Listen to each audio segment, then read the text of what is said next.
권합니다. 오늘 본문 1절 말씀에 보시면 일어나라 빛을 발하라 이는 내 빛이 이르렀고 여호와의 영광이 내 위에 임하였습니다. 그랬는데 그 앞부분 일어나라 빛을 발하라 이 말씀을 제목으로 하나님 말씀을 선포하고 함께 은혜 받고자 합니다. 모든 피조물에 있어서 이 빛이야말로 생명과 같이 귀중한 것이죠. 빛이 얼마나 중요한 것인가에 대해서 그 식물을 관찰해 보면 알 수 있는데요. 산에 올라가 보면 이 쭉쭉 뻗은 그런 그 나무들 가운데 종종 사목, 즉 죽은 나무들을 발견할 수 있습니다. 물론 나이가 들어서 뭐 고사한 나무도 많지만은 자세히 보면 주변의 나무들이 너무 높아 올라가 가지고 햇빛을 받지 못해서 이렇게 죽은 나무들이 종종 있죠. 뿐만 아니라 이제 칡넝쿨이라든지 머루순, 다래순이 높이 올라가 가지고 역시 햇빛을 가림으로 나무들이 죽는 경향이 종종 있습니다. 중요한 건 바로 그 햇빛이라는 것인데 이 식물뿐만 아니죠. 동물의 경우도 마찬가지입니다. 강아지들도 아침에 일어나면 창가에 햇빛이 비치는 그곳에 늘어져서 이렇게 일광욕을 즐깁니다. 추운 겨울 눈이 덮인 산에서도 야생 동물들이 머문 곳은 바로 양지 바른 곳, 즉 햇빛이 비치는 곳에 있는데 이렇게 동물이나 식물이나 비친 곳, 생명과 같이 귀중한 것인데 우리 뭐 사람에게야 두말할 것도 없겠죠. 햇빛이 없다면 살아갈 수 없습니다. 우울증 환자에 대한 의사의 조언들은 거의 비슷한 것 같아요. 항우울제, 우울증 약을 정기적으로 끊지 말고 먹으라는 거예요. 좀 괜찮으니까 끊어버린 사람들이 우울증이 재발하는 경향이 많다는 것입니다. 그러면서 이 동시에 조언하는 거, 어드바이스는 뭐 산책을 하라는 것인데 산책만 하는 게 아니고 산책을 하면서 햇빛을 보라는 거예요. 햇빛 우리가 뭐 잘 아는 대로 뭐 비타민 D를 마실 수 있다고 하는데 아무튼 뭐 환자들뿐만 아니라 우리 모든 건강한 사람들에게도 햇빛은 아주 중요하지요. 사랑하는 성도 여러분, 그러나 무엇보다도 우리 인간은 영혼의 햇빛 되시는 예수님이 절대적으로 필요하죠. 왜냐하면 예수님이 없이는 우리가 결코 구원과 생명을 얻을 수 없기 때문인 것입니다. 하나님께서 우리를 택해 주시고 불러주신 목적도 이 생명의 빛을 받은 우리로 하여금 이 어두운 세상에 빛을 발하도록 또 자신 개인적으로는 그 생명을 얻었을 뿐만 아니라 더 풍성한 생명을 얻고 만민에게 이 복음의 빛, 이 생명의 빛을 전파하도록 하기 위한 것입니다. 자, 일어나 빛을 발하라 그랬는데 이 빛이란 도대체 뭘까요? What is right? 빛이 뭐냐는 말이에요. 이 빛의 정의. 우리가 주변에 다니다 보면 빛과 관련된 교회 이름들이 꽤 많이 있습니다. 뭐 큰빛 교회, 한빛 교회, 그다음에 뭐 염광교회, 뭐 빛과 소금의 교회라는 거예요. 그 반대로 광염교회, 소금과 빛의 교회라는, 성광교회, 거룩한 빛의 교회라는, 그 반대로 또 광성교회, 아무튼 광흥교회, 빛이라는 단어가 들어간 교회들이 많은 것은 오늘 이 어두운 이 시대에 진정 이 세상의 희망이 될 수 있는 것은 바로 교회이기 때문입니다. 믿으시기 바랍니다. 교회야말로 이 어두워져가는 이 시대에 유일한 이 희망이란 말, 그런 면에서 빛을 강조하고 있는 것입니다. 도대체 빛이란 무엇인가? 오늘 본문 1절에 보시면 일어나라 빛을 발하라 이는 내 빛이 이르렀고 여호와의 영광이 내 위에 임하였습니다. Arise, shine, for your light has come. 내 빛이 이르렀다. And the glory of the Lord is risen upon you. 여호와의 영광이 너에게 임했다 그랬습니다. 오늘 본문은 이 지상 생활의 그 현실을 어두움으로 또 장차 나타날 하나님의 축복을 빛으로 이렇게 각각 대조해서 묘사하고 있는데, 중요한 것은 이 아무리 어두움이 깊고 넓고 강하다 할지라도 이 한 줄기의 그 약한 촛불을 가릴 수 없는 것처럼 어두움은 본질적으로 이 빛에게 굴복할 수밖에 없는 것입니다.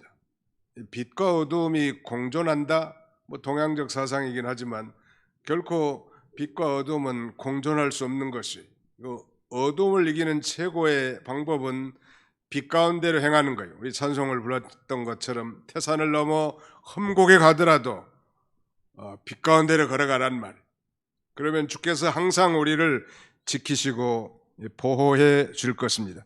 내 빛이 이르렀고 그랬는데, 여기서 이 내 빛이라고 하는 것은 선자를 통해서 예언된, 말하자면 메시아, 즉 그리스도를 가리키고, 구체적으로는 이 시온의 영광스러운 회복을 가리킵니다. 이것은 종말론적으로 장차 메시아를 통한 이 구원의 빛을 가리키는 것이죠.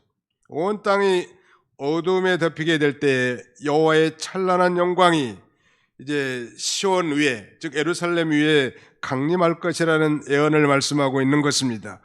이스라엘 백성들이 과거에 이 범죄함으로 바벨론에 포로 잡혀갔다고 했는데, 이사야 선지자 당시는 아직 포로 잡혀간 상태는 아니고 죄로 말미암아, 말하자면 이사야가 그 죄에 대한 징계와 경책을 예언함과 동시에 먼 훗날 하나님께서 이 영광의 빛을 비춰주심으로 시온, 즉 이스라엘이 회복될 것을 예언하고 있습니다. 그래서 이사야는 총 66장으로 구성되어 있다고 그랬죠. 앞부분 1장부터 39장까지는 마치 구약의 스토리와 같이 심판에 관한 그런 메시지예요. 반면에 40장부터 66장까지는 27장으로 이제 말하자면 구원과 회복에 관한 그런 메시지를 다루고 있는데, 마치 이것은 신구약 성경을 통합하는 것 같아요. 앞에 39장은 구약 39권, 뒤에 27장은 구약 신약 27권. 그래서 우리는 이사야 선서를 소위 구약의 복음서라고 이렇게 말할 수 있고, 그의 이름 이사야도 바로 여호와는 구원이시다, 그런 뜻이라고 우리가 전에도 살펴본 바 있습니다. 이스라엘 백성들이 이제 범죄함으로 그야말로 바벨론의 포로 잡혀가서 고통과 흑암 속에서 시리아 비탄의 나날을 이제 보내게 될 것인데, 그럴지라도 낙심하지 말라는 거예요. 왜냐하면 머지않는 장래에 반드시 해방되어 자유롭게 하나님을 섬기게 될 걸 예언하고, 동시에 이 예언은 단순히 역사적 이스라엘의 회복과 구원의 빛뿐만 아니라 종말론적으로 예언된 예수 그리스도를 통해서 어두움, 죄와 사망 가운데 어두운 가운데 처한 자들이 구원을 받게 될 것을 예표하고 있는 것입니다. 그런 면에서 그 빛이라는 것은 메시아, 즉 그리스도를 가리키고 뿐만 아니라 오늘 예수님께서 우리 성도들로 하여금 너희는 세상의 빛이니 라고 했습니다. 너희는 세상의 빛이라고 하는 것은 이미 예수를 자신의 구주로 믿는 자는 중생하여 성령으로 말미암아 중생한 자이기 때문에 이 빛이 된 자들입니다. 종종 우리 성도들 가운데 기도할 때 빛과 소금이 되게 주옵소서 이렇게 기도하는 분들이 종종 계시는데, 이미 우리는 빛이 되었고 그리스도인이라면 이미 우리가 소금이 된 자이기 때문에 빛과 소금의 사명을 잘 감당하게 해달라고 그렇게 간구해야 더 정확한 표현일 것입니다. 너희는 세상의 빛이니 그랬으니까 오늘날 우리에게 주어진 환경 가운데서 또 믿음을 쓰면 믿음의 열매가 맺히게 되고, 또 그의 그 믿음의 착한 행실이 곧 빛과 같단 말이에요. 그러면 성도의 착한 행실이 빛이라고 예수님께서 직접 말씀하지 않았습니까? 요한복음 8장 12절에는 예수께서 또 말씀하여 이르시되 나는 세상의 빛이니 나를 따르는 자는 어두움에 다니지 아니하고 생명의 빛을 얻으리라 그랬습니다.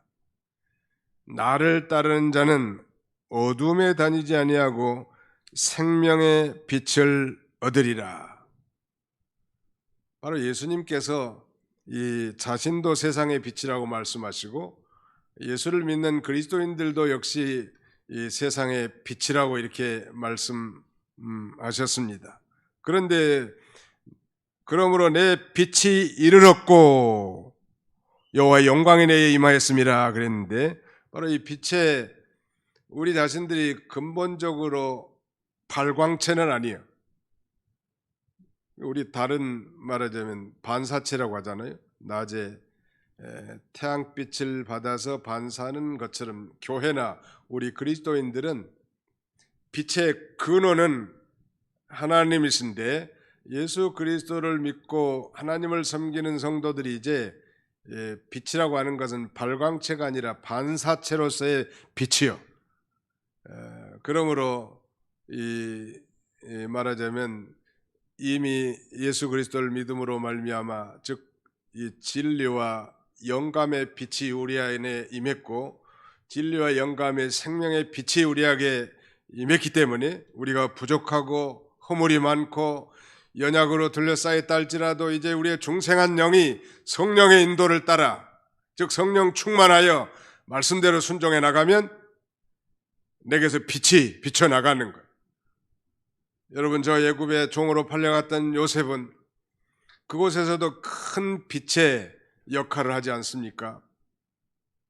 하나님의 큰 섭리 가운데 7년 풍년 다음에 7년 대기근 흉년이 들었을 때 그는 애굽의 총리로서 7년 풍년 동안 곡식을 잘 준비해서 그야말로 이 어두운 그 지역에 큰 빛으로서의 사명을 감당하고 애굽 사람뿐만 아니라 근동의 수많은 민족들에게 기근을 해결하게 하는 그런 역할을 했단 말. 어디서든지 우리가 어느 동네에 있든지 아무튼 믿음을 쓰라는 거예요. 믿음. 우리가 배운 교훈들 중에 특이한 게 바로 믿음을 쓰라는 것인데 믿음을 쓰라는 것은 자신에게 주어진 그 환경 속에서 이제 자신의 죄 있는 본성을 따라 살지 아니하고 우리 중생한 영이 성령의 인도를 받아 하나님의 말씀을 순종하면 내게서 빛이 나간단 말. 어둠의 자식들이라는 책이 있는데 우리는 어둠의 자식들이 아니고 이제 빛의 자녀들이고 빛의 사자들이에요. 믿으시면 아멘 합시다. 한번 잡시다. 우리는 그리스도 안에서 빛의 자녀들입니다. 믿으십니까? 예, 그걸 믿는 거. 아이고 나 같은 게 무슨 빛의 자녀야. 정말 형편없는 그런 상황. 생각해 보십시오. 유다 백성들이 하나님 앞에 범죄함으로 저 바벨론에 끌려가서 절망과 비통함 속에서 아니와 시리와 비탄에 빠져서 자신도 살지 못하는 그런 비참한 구렁텅에 빠져 있는데 이제 여호와의 빛이 내 빛이 내게 이뤘고 여호와의 영광이 내게 임했다고 그러므로 가서 이제 일어나서 빛을 발하라는 거예요. 우리가 과거에 예수 믿기 전에 죄와 사망의 그 어두운 가운데 살던 자들이요. 근데 성령께서 우리로 하여금 예수가 구주로 믿어지고 하나님을 아버지라 믿고 이제 우리의 이 중생한 영이 성령의 인도를 따라 믿음으로 살면 나 같은 죄 많은 인생들 가운데서도 빛이 전파되어 많은 사람들을 주님 앞으로 옳은 대로 인도할 수 있는 거예요. 여러분 밤에 들판에서 불을 켜놓으면 많은 벌레들이 모여든 것처럼 정말 빛을 비추이는 그런 개인, 그런 가정, 그런 교회에 많은 열방의 사람들이 몰려들 것을 오늘 본문은 예언하고 있습니다. 또 등불은 말을 하지 않고 빛을 비춰주기도 하지요. 등대도 소리를 내지 않고 빛을 비춥니다. 우리 성도도 자신의 삶으로서 생활로서 삶의 모습을 통해서 우리가 빛을 비춰 나가야 할 것입니다. 또 하나님의 말씀이 빛의 말씀이에요. 이 시편 119편 105절에 주의 말씀은 내 발의 등이요 내 길의 빛이니이다 라고 했습니다. 우리 성도가 하나님의 말씀을 따라 사는 것은 곧 이 빛을 따라 살아가는 것이라고 할 수 있겠습니다. 자, 본론적으로 그렇다면 우리 그리스도인들이 빛을 발해야 할 이유가 무엇인가? 물론 1차적으로는 포로에서 귀환한 시온 그들로 하여금 이제 일어나서 빛을 발하라. 지금 뭐 일어날 터분도 못 되고 그야말로 어둠의 터널에 갇혀 있는 그들에게 영광스러운 명령을 하시는 것입니다. 마찬가지 우리 자신도 이겨나가지 못하고 우리 심령에 여전히 어두운 그런 삶을 사는 우리들에게 더 이상 그런 자리에 있지 말고 이제 빛을 발하라는 거예요. 자, 2절 말씀을 보실까요? 보라, 어둠이 땅을 덮을 것이며 캄캄함이 만민을 가리려니와 오직 여호와께서 내 위에 임하실 것이며 그의 영광이 내에 나타나리니 그랬습니다. 여호와께서 어두운 데서 빛을 비치라고 하시는 하나님께서 이제 예수 그리스도의 얼굴에 있는 영광의 빛을 우리 마음에 부어주셨는데 이 세상은 점점 어두워져 가는 거예요. 여러분들이 한번 생각해 보십시오. 한 30년 전과 뭐 한 50년 전 연세 드신 분들은 그때보다 지금이 더 어두워졌는가 밝아졌는가 뭐 물어보나 마나 우문우답이겠죠. 정말 어두워진 거예요. 죄악으로 어두워진 세상이 되고 점점점 어두워지다가 이 세상은 마침내 불로 심판을 받을 세상이라는 사실을 잊지 말아야. 그럼에도 불구하고 이 기울어 가진 이 세상을 우리가 완전히 돌이킬 수는 없다 할지라도 이 마지막 시대에 복음의 빛을 받았고 생명의 빛을 받은 자로서 이제는 빛을 발하라는 게 우리 주님의 명령이란 말. 이 세상은 어두운 세상이, 어둡다는 얘기는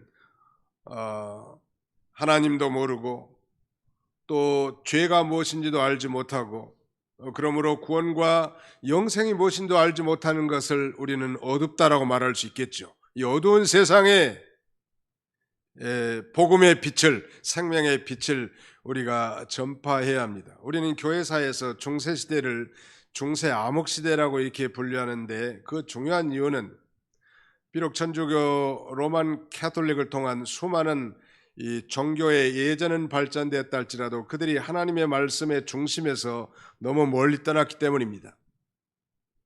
이런 이 흑암 속에서 그야말로 큰 햇불과 같은 이 종교 개혁자가 등장합니다. 그가 바로 이 종교 개혁을 일으켰던 이 마르틴 루터 신부입니다. 그는 오직 의인은 믿음으로 말미암아 살리라라고 외치면서 수많은 사람들에게 옳은 길로 진리로 돌아오도록 이끈 중대한 인물이라고 할 수 있겠죠. 어두움의 일, 하나님도 모르고 죄가 뭔지도 모르고 인생에 사는 목적도 모르고 그러니 당연히 구원과 영생도 모르니까 여전히 무지한 가운데서 그 마음과 생각도 허망하고 미련한 것으로 가득 차게 된 것입니다. 그렇다면 이 어두움의 일이 뭔가? 바울은 로마교회 보낸 편지에서 로마서 13장 12절 이하에 그렇게 말씀합니다.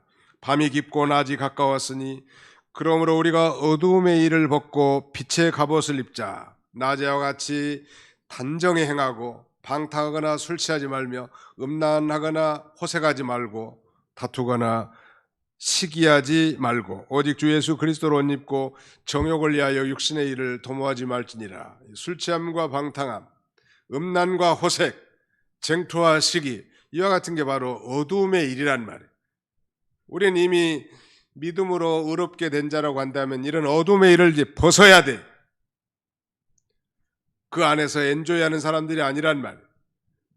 우리 힘으로는 그것이 불가능하기 때문에 성령의 도우심을 입어야 돼.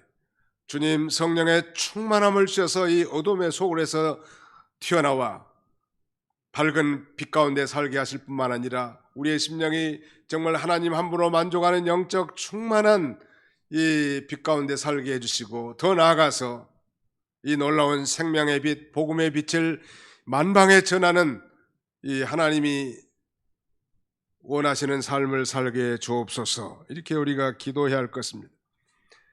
이사야 선지자는 이 60장 앞에 59장에서 공평과 의를 버리고 범죄한 유다 백성들의 형편이 흑암과 같이 비참한 상태에 있음을 밝힙니다. 여기 한번 읽어보실까요? 이사야 59장 9절로 10절을 같이 통독하겠습니다. 시작. 그러므로 정의가 우리에게서 멀고 공의가 우리에게 미치지 못한즉 우리의 빛을 바라나 어두움뿐이요 밝은 것을 바라나 캄캄함 가운데로 행함으로 우리가 맹인같이 담을 더듬으며 눈 없는 자같이 두루 더듬으며 낮에도 항원대같이 넘어지니 우리는 강장한 중에서도 죽은 자 같은지라. 강장한 자 중에서도 죽은 자 같으니라. 각주에 보니까 우리는 어두운 데 처하여 죽은 자 같은지라 그랬습니다. 요새 세계 각국에서 열렬하게 구독하는 흥행물이 있다는데 한국에서 만들어진 오징어 게임이라고 하는 이 게임 드라마 같아요. 아무튼 극단적인 세계를 묘사한 것은 분명합니다. 이것이 단순한 드라마라기보다는 이 세대의 어둠에 말하자면 산물이지 않겠는가, 저는 그렇게 생각이 돼요. 정말 예수 그리스도 없는 인생들이라고 한다면 세상에서 정말 실패하고 좌절하고 시리와 비탄에 빠진 그런 인생들이 한판 승부를 위해서 생명을 담보로 하고 그런 자리에 나갈 수밖에 없겠죠. 물론 거기에서 결국 1등을 한다고 해도 그건 행복이 아니고 어떻게 보면 정말 진정한 불행인데요. 우리가 그런 현상들을 보면서 정말 인생의 참 만족과 행복, 생명을 줄 수 있는 것은 예수 그리스도밖에 없다는 것.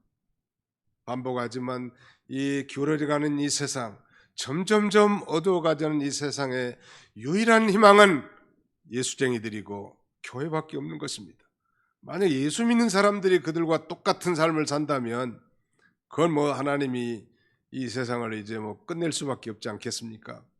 아직도 우리가 살아있고 아직도 우리에게 기회가 있다는 사실을 우리가 잊지 말고 이 빛을 발하는 삶을 사는 저와 여러분들이 다 되어야 되겠습니다. 오늘 본문의 유다 백성들은 어둠 속을 헤매면서 캄캄한 가운데서 거하는 맹인 같은 비참한 상태에 지금 살고 있는, 실제로 바벨론에 포로 잡혀간 유다 백성들이 그런 삶을 살고 있었습니다. 이처럼 빛을 발견하지 못해서 맹인처럼 살아가는 이들이 어떻게 빛을 발견할 수 있을까? 여전히 어두운 가운데 속해 있으면서 정말 나올 생각도 하지 않고 그런 심령이 어둡고 어두운 삶을 행하는 오늘 우리 그리스도인들로 하여금 일어나라, 빛을 발하라고 명령하신 것은 바로 이 여호와의 빛, 이 생명의 빛, 진리와 영감의 빛이 우리에게 이미 비춰졌기 때문에 그런 어둠의 삶을 청산하고 이제 빛의 삶을 살도록 우리에게 권고하는 것입니다. 하나님께서는 유다 백성들에게 당당하게 일어나서 빛을 발해야 된다는, 맹인같이 흑암 가운데서 헤매는 자들에게. 그 이유로는 바로 1절에 말씀드린 대로 이는 내 빛이 이르렀고 여호와의 영광이 내게 임하였습니다. 나는 부족하여도 영접하실 터이니, 찬송이 있죠. 나는 부족하지만 성령님이 내 안에 계시는 이 그리스도인이 됐단 말이에요. 즉 빛이 된 거예요. 빛이라고 하는 것은 아마 큰 빛도 있고 작은 빛도 있는데, 아주 작은 촛불도 있는데 촛불을 켜면 사실은 그 주변만 밝아지지 넓은 지역을 밝게 할 수는 없지 않겠습니까? 그래서 정말 큰 빛과 같은 그런 개인, 그런 가정, 그런 교회가 되면 얼마나 좋겠냐는 거예요. 나의 정말 믿음의 행위와 착한 행실을 통하여 많은 사람들에게 영향력을 미치고 그들에게 밝은 빛을 선사할 수 있는 그런 성숙한 그리스도인들이 우리가 될 수 있는 거예요. 왜? 내 빛이 이르렀고 여호와의 영광이 내 위에 임하였습니다. 바로 예수 그리스도의 생명의 빛이 우리에게 임했고 진리와 영감의 빛이 우리에게 임한 우리가 이제 빛이 된 거예요. 그러므로 이제 이 빛의 사자들로서 삶을 살라는 거예요. 자신의 이 어두움의 일을 다 벗어버리고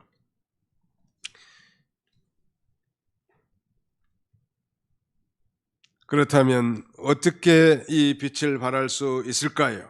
빛을 발하는 방법. How to make it shine. 어떻게 빛을 발할 수 있단 말이에요. 일어나라, 빛을 발하라 그랬으니까 빛을 발하기 위해서는 먼저 중요한 것이 일어나라는 거예요. arise up. 일어나라는 거예요. 아무튼 일어나지 않으면 안 돼요. 일락을 좋아하는 자는 살았으나 죽었느니라 라고 말씀했는데 성도가 심령이 잠자고 있으면 영적 세계에 대한 감각이 없어요. 심령의 역사가 죽었기 때문이죠. 그러므로 육신 중심과 세상 중심, 자기 중심의 삶에서 영적 세계의 삶으로 돌이키는 것이 일어나는 거예요. 우리 신자의 잠은 영적인 잠인데 잠자는 자리에서 일어나야 이제 빛을 비출 수 있지 않겠습니까? 우리가 이 코로나19 전염병 재앙의 기간이 건 2년이 지금 지속되고 있는데 제가 보기에는 많은 성도들이 지금 잠자고 있어요.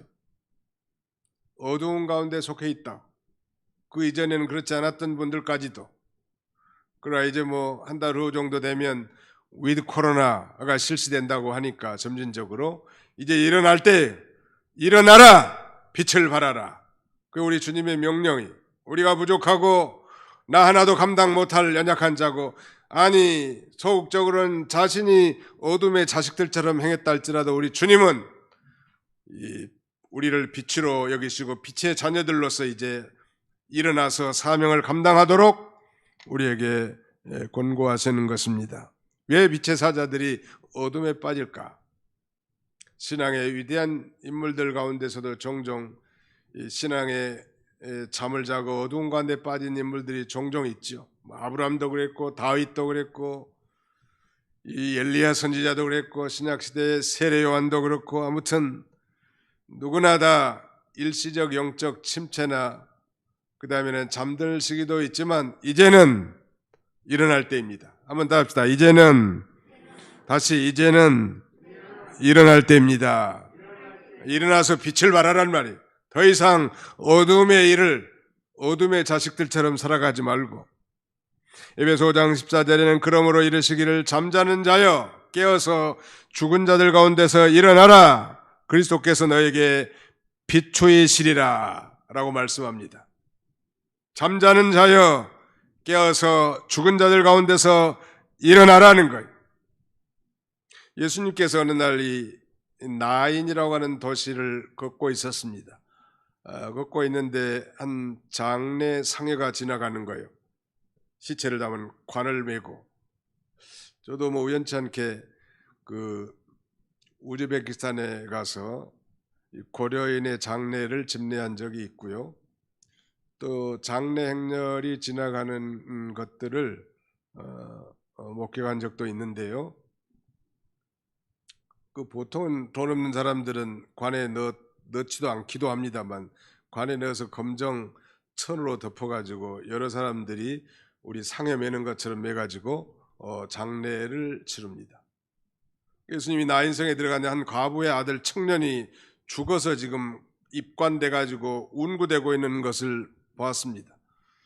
안타깝게 생각한 그 주님이 이 관에다가 손을 대시면서 청년아 일어나라 이렇게 하니까 그 청년이 벌떡 일어났단 말. 정말 과부의 유일한 소원이라면 아들 하나 보고 사는 건데 그 아들이 말이죠 죽었으니 얼마나 절망이냔 말이. 그래서 우리 주님께서 그 자비를 베푸신 것인데 물론 이런 교훈은 장차 예수 그리스도를 믿는 자는 이 부활할 것을 가르쳐주는 그런 교훈도 내포되지만 이제 믿는 우리 성도들로 하여금 잠자는 자리에서 일어나서 이 빛을 발하는 삶을 살도록 우리에게 교훈해 주고 있는 것입니다. 특별히 이 젊은 청년들이 새벽 이슬과 같이 일어나야 교회가 소망이 있다는 거예요. 청년들이 일어나서 새벽 기도도 하고 찬양도 하고 전도도 하고 신학교에도 자원하고 선교에도 헌신하고. 오늘 새벽에도 보니까 새벽 기도하신 분이 한 20여 명 되는데 청년들은 한 분도 없어. 너무 아쉽더라고. 뭐 새벽 기도에 지금 인원 제한하는 것도 아닌데 말이죠. 아무튼 이 잠자는 자리에서 일어나야 하는 거예요. 또 앞으로 이제 현장 예배가 많이 회복될 건데 모든 성도들이 다 일어서야 돼. 일어서서 권고하란 말. 제가 벌떡 생각나는 거 이제 한 성도가 한 3명 정도에게 전화도 하고 문자도 하고 카톡도 보내서 다시 지금 잠자던 사람들이 좀 일어나고 앉아있는 안진뱅이 신자들이 좀 벌떡 일어나서 이제 자신도 살고 그 다음에는 다른 사람도 살리는 그런 자리에 서야 되지 않겠습니까? 자기의 심령이 여전히 어두워서 주님과 교통하지도 못한다면 얼마나 답답하냐면, 내 빛이 어두우면 내 심령이 얼마나 답답하겠느냐고 예수님이 그렇게 말씀하시지 않았습니까? 눈은 마음의 등불이라고 했는데 우리 속에 있는 이 빛이 어두워졌는지, 정말 내 심령이 밝아서 주님과 충만한 교통을 하고 산다면 세상에 그 어떤 것도 부러울 것이 없고 주님으로 말미암아 만족한 삶을 살 수 있는 거예요. 내 심령의 빛이 밝으면 그것이 겉으로 다 드러나게 된단 말이에요. 요나 선지자는 니느웨 성에 가서 복음의 빛을 비추라고 하는 주님의 명령을 정면으로 거절하고 니느웨 성과 정반대인 다시스로 가는 선편을 끊고 도망쳤습니다. 하나님께서 바다의 풍랑을 일으켜서 그 배가 전복될 위기에 처해 있는데 요나는 선지자로서 배 밑창에 들어가서 깊은 잠에 빠졌죠. 이에 선장이 이렇게 말합니다. 자는 자여 어찌 미뇨, 일어나서 내 하나님께 구하라.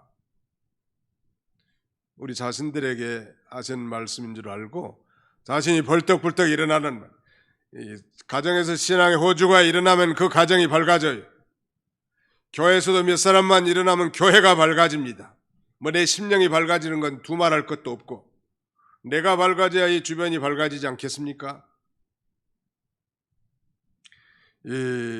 요나가 사는 길은 잠자는 자리에 일어나서 이제 저 어둠의 땅 니느웨로 가서 이 복음의 빛을 비추는 것일 것입니다. 개인적으로는 이 자신의 이 고질적인 습관과 그 숨은 부끄러움의 모든 죄악의 안진뱅이를 상태에서 청산해야 합니다. 안진뱅이 자리에서 청산해. 여전히 다람쥐 쳇바퀴 도는 것처럼 자신도 안타깝고 보는 사람도 안타깝고 주변을 다 어둡게 만드는 그런 이 고질적인 습관과 죄악성들을 다 청산하고 이제 일어서야 합니다. 결론적으로 이제 빛을 발한 결과는 그 3절에 있는데, 나라들은 내 빛으로 왕들은 비치는 내 광명으로 나오리라 그랬습니다. 시온 위에 강림한 찬란한 영광의 빛을 보고 이제 많은 사람들이 그리로 몰려 들어올 것을 가리키고 엄청난 부흥이 일어나게 될 것을 가리킵니다. 이건 뭐 역사적으로는 하나님의 심판으로 인해서 이제 파괴된 시온, 파괴된 예루살렘이 다시 여호와께서 강림하심으로 영광스럽게 회복될 걸 예언하는 것이고, 구체적으로는 포로 기한과 함께 예루살렘 성전의 재건으로 성취된 것이겠죠. 종말론적으로는 예수 그리스도께서 오심으로 이제 하나님 나라를 건설해서 그 시온의 영광이 회복되게 될 것을 가리키고, 궁극적으로 이제 주님의 재림으로 말미암은 새 하늘과 새 땅, 신천 신지가 도래되어 그 영광의 나라, 빛의 나라가 세워질 것을 가리키는 것입니다. 우리가 정말 일어나서 빛을 바라는 인생을 산다면 하나님께서 그 사람에게 필요한 모든 영육간의 것을 채우실 것입니다. 믿으시기 바랍니다. 너희는 먼저 그의 나라와 의를 구하라. 그래야면 이 모든 것을 너에게 더하시리라. 나의 하나님이 영광 가운데 이 너의 풍성한 대로 너의 쓸 것을 다 채우시리라. 정말로 복음의 빛을 증거하고 일어나서 이 생명의 빛을 증거하는 이 개인이나 가정이나 교회는 하나님께서 존귀케 할 뿐만 아니라 많은 사람들이 그를 보고 주 앞으로 돌아오게 되는 거예요. 그래서 교회가 부흥되게 되는 거예요. 가정이 축복받게 되는 거고 개인의 심령이 창성하게 그렇게 역사하게 된단 말이에요. 이런 우리 복된 성도들이 다 되시기를 주님의 이름으로 축원합니다. 어두운 시대예요. 참으로 어두운 시대가 됐습니다. 뭐 구체적으로 뭘 제시하지 않는다 할지라도 누구나 다 동의하는 인지상정의 일이죠. 이런 어두운 시대인 줄 알고, 그러나 이제 영광의 빛이 우리에게 이미 임했고 또 여호와의 빛이 우리에게 와 있단 말이에요. 그러므로 그 진리와 영감의 빛을 받은 우리 그리스도인들이 이제 성령의 인도를 따라 믿음으로 살면 빛이 나를 통해서, 우리 가정을 통해서, 우리 교회를 통해서 이루어지게 될 거고, 그런 자를 하나님이 인생을 책임져 주시고 그런 가정과 교회를 하나님이 부흥되게 하시고 잘 되게 하실 거라. 저는 그걸 확신하면서 우리 도봉교회가 이제 잠자던 신자들이 벌떡 일어날 때가 됐다고 판단이 되어 이 말씀을 선포하는 건데, 모두가 다 일어나서 빛을 발하는 복된 성도들이 다 되시기를 주님의 이름으로 축원합니다. 기도하겠습니다.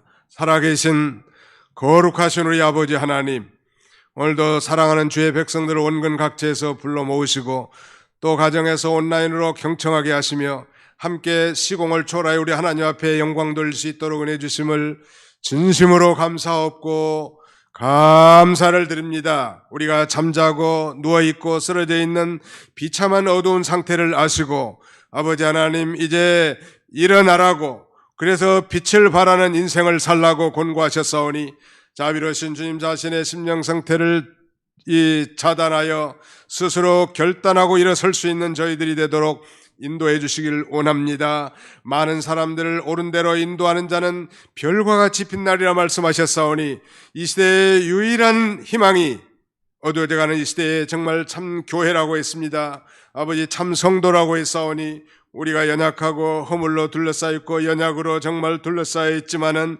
그러나 주님께서 우리를 빛이라 말씀하시고 빛의 사자답게 살라고, 빛의 자녀들답게 살라고 했사오니 모든 어두움의 일, 술 취함과 방탕함, 음란과 호색, 또 분쟁과 모든 시기를 다 내버리고 이제는 정말 착함과 의로움과 진실함의 열매를 통하여 많은 사람들에게 빛을 비추는 저들이 되도록 우리 하나님 아버지 인도해 주시고, 이러한 이 빛을 따라 사는 삶에게 필요한 모든 영육간의 축복을 내리시되 자녀 손들에게도 복을 주시고 인생의 앞길에도 축복해 주시고 선호하는 모든 직장과 사업에도 하나님 복을 주셔서 하나님을 믿고 빛을 전파하는 일에 조금도 부족함이 없도록 우리 하나님께서 은총 나눠 주시기를 간절히 바라옵고 원합니다. 어두운 시대에 그저 탄식만 하고 주저앉아 있는 자들이 아니라 이제 적극적으로 날마다 기도하며 성령의 인도와 주장을 온전히 받아 빛을 발하는 성숙한 주의 종들, 주의 백성들이 다 되게 하시길 간절히 바라옵고 예수님의 이름으로 기도하옵나이다. 아멘.